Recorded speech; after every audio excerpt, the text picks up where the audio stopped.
Assalamualaikum warahmatullahi wabarakatuh. Selamat datang kembali di channel ini. Semoga tayangan video ini memberikan manfaat ya. Nah, ada yang kenal dengan foto beliau? Ya, benar sekali. Beliau adalah Pangeran Diponegoro. Nama asli Pangeran Diponegoro adalah Raden Mas Ontowiryo. Diponegoro lahir di Yogyakarta pada tanggal 11 November 1785 dari ibu yang merupakan seorang selir bernama Raden Ajeng Mangkarawati dari Pacitan dan ayahnya bernama Gusti Raden Mas Suraja yang kemudian naik tahta bergelar Sultan Hamengkubuwono III. Pangeran Diponegoro sewaktu dilahirkan bernama Bendara Raden Mas Antawirya. Nama Islamnya adalah Abdul Kamit.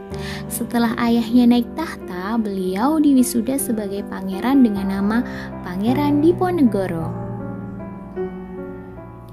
Pangeran Diponegoro dikenal sebagai pribadi yang cerdas, banyak membaca dan ahli di bidang hukum Islam Jawa. Dia juga lebih tertarik pada masalah-masalah keagamaan ketimbang masalah pemerintahan keraton dan membaur dengan rakyat. Sang pangeran juga lebih memilih tinggal di Tegalrejo, berdekatan dengan tempat tinggal eyang buyut putrinya, yakni Gusti Kanjeng Ratu Tegalrejo. Perang Diponegoro. Perang Diponegoro terjadi pada tahun 1825 sampai 1830. Perang Diponegoro merupakan salah satu perang terbesar yang pernah dialami oleh Belanda selama masa pendudukannya di Nusantara. Peperangan ini terjadi secara menyeluruh di wilayah Jawa sehingga disebut juga Perang Jawa. Belanda kala itu memasang patok di tanah milik Diponegoro di desa Tegalrejo. Hal itu untuk pembangunan jalan yang diusulkan oleh Patih Danurejo yang menjadi kaki tangan Belanda. Diponegoro yang secara terbuka menentang Belanda pun melakukan penolakan pembangunan jalan itu secara terang-terangan. Rakyat mendukung hal tersebut. Hal inilah yang menjadi awal mula terjadinya Perang Diponegoro. Penyerangan di Tegalrejo memulai Perang Diponegoro yang berlangsung selama 5 tahun. Diponegoro memimpin masyarakat Jawa, dari kalangan petani hingga golongan priayi yang menyumbangkan uang dan barang-barang berharga lainnya sebagai dana perang.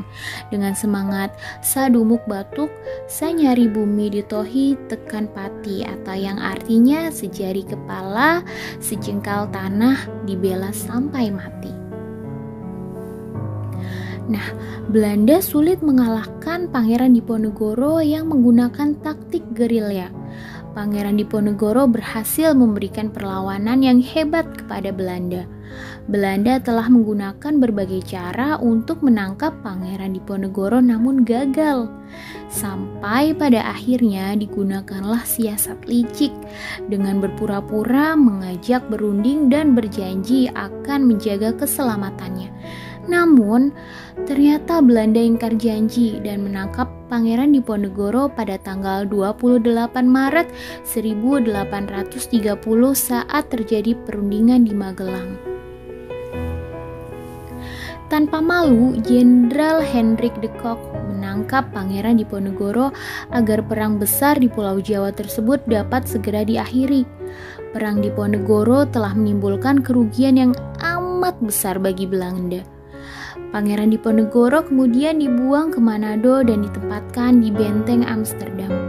Namun 4 tahun kemudian ia dipindahkan ke Benteng Rotterdam di Makassar hingga wafatnya dan dimakamkan di Kampung Melayu Makassar.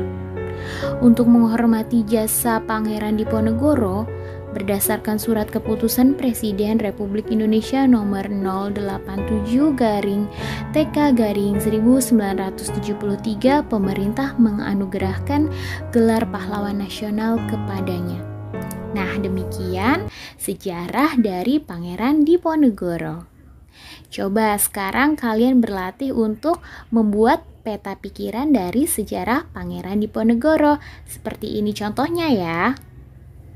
Wassalamualaikum warahmatullahi wabarakatuh. Sampai jumpa di video selanjutnya.